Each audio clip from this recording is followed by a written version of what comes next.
Hello everyone, and welcome to episode 72 of Minifigure of the Week, and in this week's episode we're going to be talking about young Boba Fett.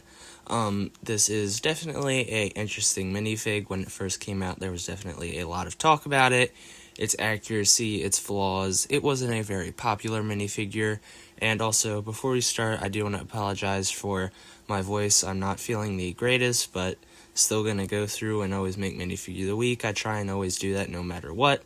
But as usual, before we begin, please make sure you do like and subscribe if you enjoy to help support the channel. Our goal is 250 subscribers by the end of the year, and all information gathered in this video is from Brick Economy.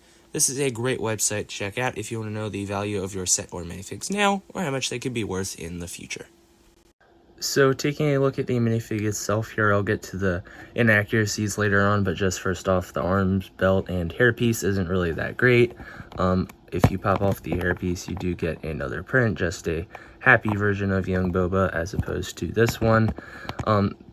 It's an okay minifigure. I'll explain it all later on. There's nothing really amazing about it here. Short legs, normal arms.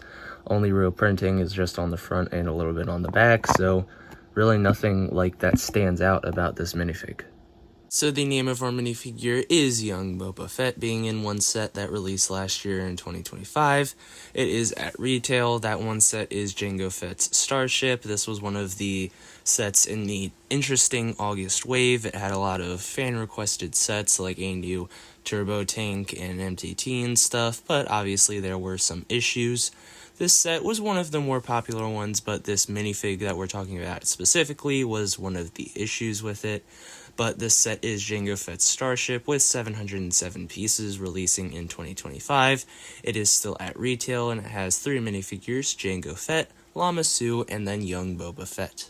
So as far as accuracy goes, that's kind of where this whole minifig goes downhill. So first off, the color of the shirt and legs, ignoring the arms and everything, the just shirt and legs, that light blue, that seems accurate. The arms are not as dark blue as they should be, I feel like. Well, and yeah, the belt he wears is not supposed to be brown. It's supposed to be black. In fact, there's one frame where Obi-Wan stands right next to young Boba, and Obi-Wan is very clearly in his nice brown Jedi robes, and then you see young Boba's belt, not at all brown.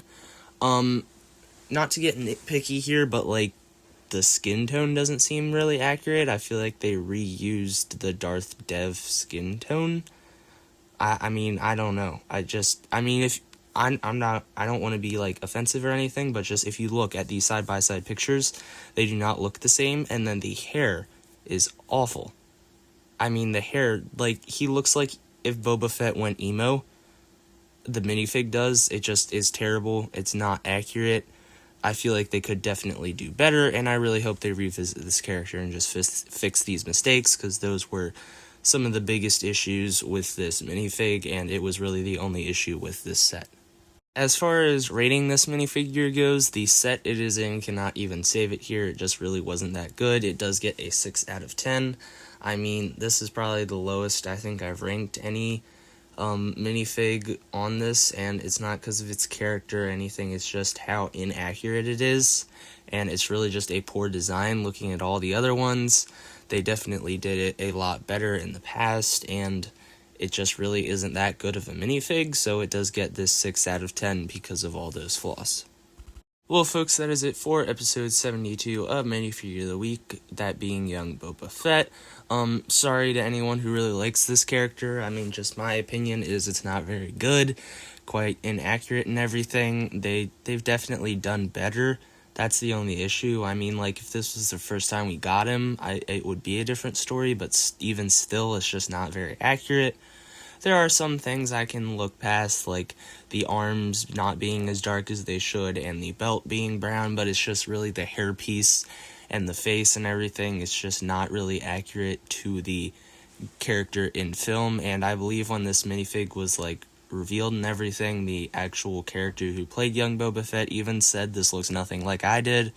but that might have just been a rumor or something. But in my opinion, it's not really the greatest. It is still nice. It's definitely modern, a different take on the character and everything, but they definitely could have done better. But like I said, that is it for episode 72 of Minifigure of the Week.